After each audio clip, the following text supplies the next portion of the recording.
Good morning, everyone, and welcome to Transwest Truck Trailer RV. We are located in Frederick, Colorado. That's about a half an hour north of Denver, just off of I-25. After a couple of days of being in 100-degree temperature, we're finally cooling down a little bit today. We're going to get a little bit of break in the weather. The high is supposed to be right around 80 today, and hopefully we can draw a little bit of moisture in. But the truck we're going to take a look at today is one of the used Freightliners that we have on the lot. This is a 2017 Freightliner M2 106. This truck has just a touch over 113,000 miles.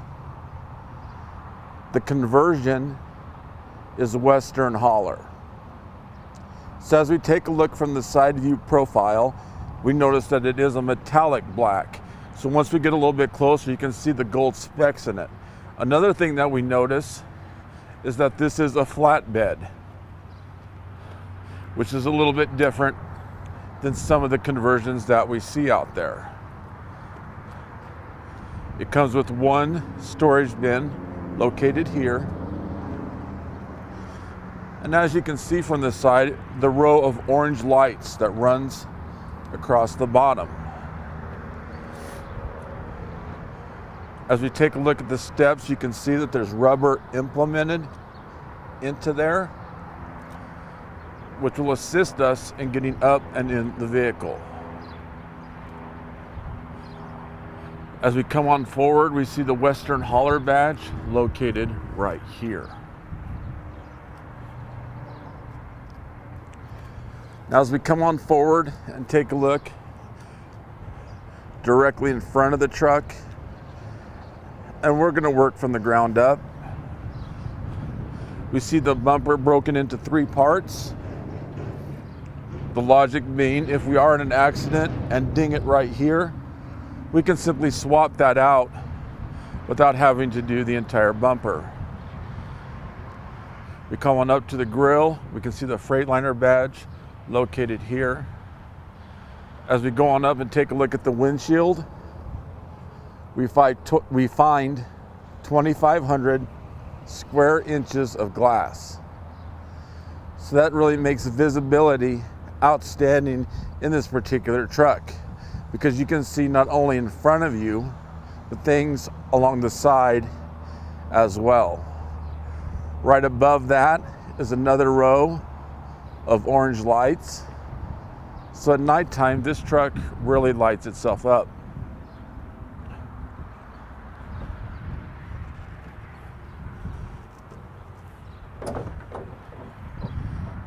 Now as we take a look underneath the hood, that's the Cummins 8.9 liter engine. It offers 350 horsepower, 1,050 foot-pounds of torque. It is coupled with the Allison 3200 TRV transmission. Some things we can note from this view: if we look down here, we can see right there is where we jump start the batteries. So if we leave the lights or DVDs, something like that on, and we find our batteries are dead, we can jump start it right there, as compared to having to tear into the batteries to do so. Now as you notice, things are painted red, so those things we're going to let the Freightliner mechanic do. However, we can do some things like check the oil right here, power steering fluid here, and do our basic stuff in terms of a pre-trip inspection.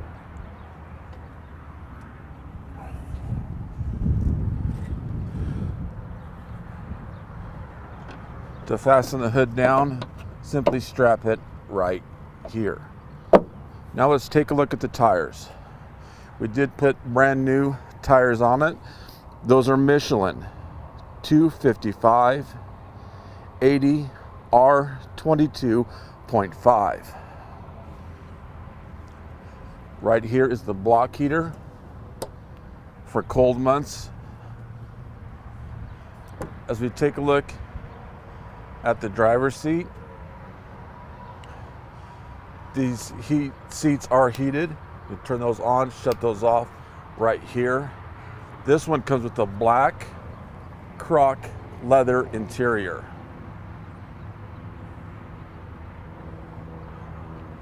These seats are air ride. You can make the adjustments to that right there.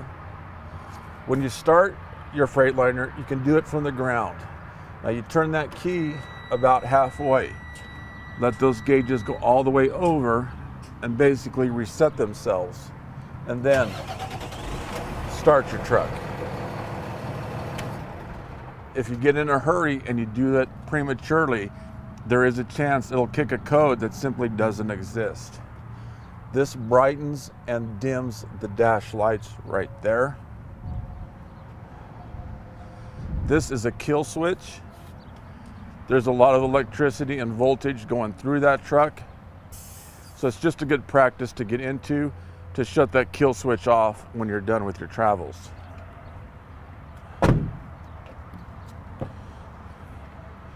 As we take a look at the back seat, you can see I already did put it down into a bed. And once we get inside, I'll show you where the switch is to do that. I have checked with DOT previously, and that does qualify for a bed.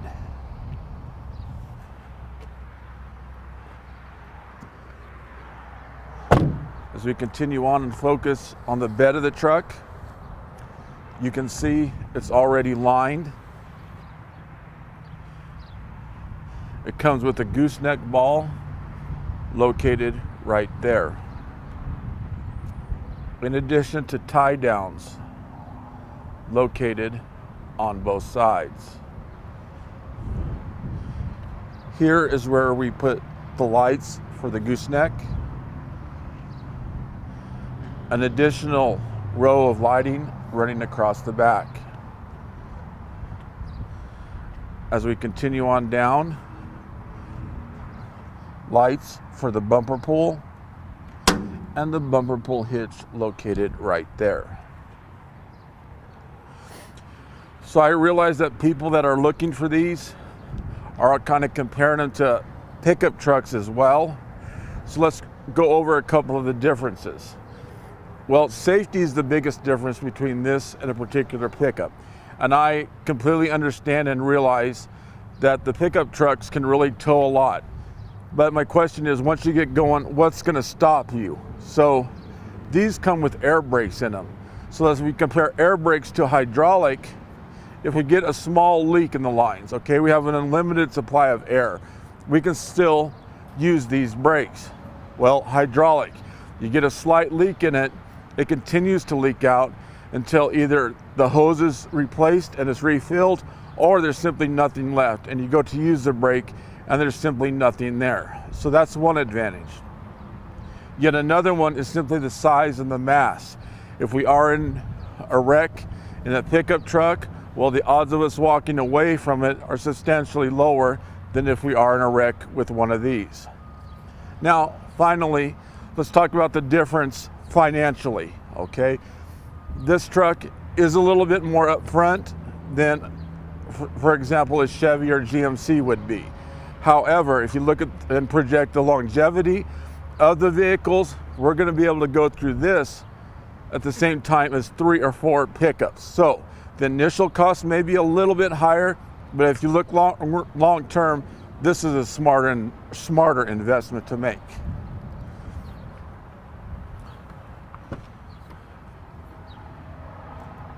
As we take a look from the ground here, we can see just how much room and space this particular truck offers. So even when the seat is up and you're doing those 12, 13-hour trips, it basically feels like nothing.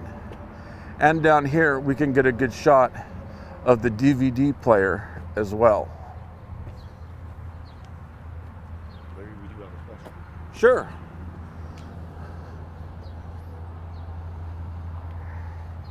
Do they make the same configuration with the S2 chassis?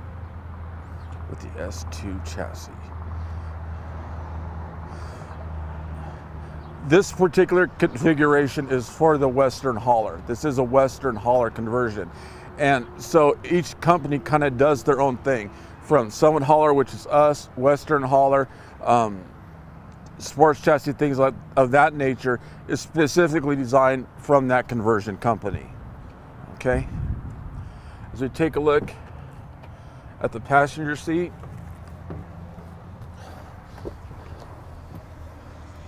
again, we can notice how much space is available, and right up here is that button to let the back seat on up to a normal seat.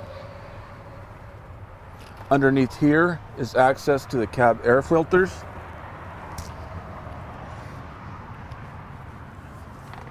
Right here is our button to turn on the heated seats, and we can make our seat adjustments right here.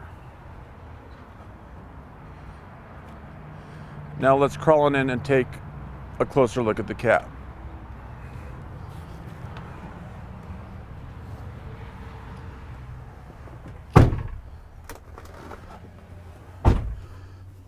As stated, this is a Western Hauler conversion. They call it the red oak. So if you look at some of the trim, is where that comes from.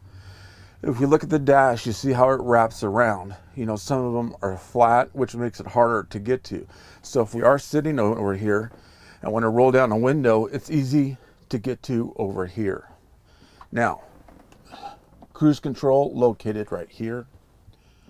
Mirror heaters right there. This is the dump valve. So what that does is let the air out of the bed of the truck. An example of when you would use that is when you go to hook up your trailer. You can let all the air out, simply back underneath it, and put the air back in. That rises back up and latch your trailer down, and you're ready to go. As we come on down, these are for the windows. Lock is here. This locks the differential. These are intermittent marker lights. Automatic transmission. Right now we're in neutral with the brake on. So it's simple. R for reverse, N for neutral, D for drive, and we're on our way. This is the engine brake located right there. Now you can either set it to high, like flipping it up, or low, which is down. So if it is on high, we're affecting all 6 cylinders of the engine. So if you have a trailer behind you and you're coming down a sharp decline and you hit that to high, you basically have 300 horses coming back at you. So that makes things safer for you and your family, but the other drivers on the road as well. Right down there is the trailer brake. This is our air brake here. It is already pre-lined with air for trailer air supply. If your trailer does have air into it, simply hook up your glad hands and adjust this button here to let air go to the trailer. Climate control located right here.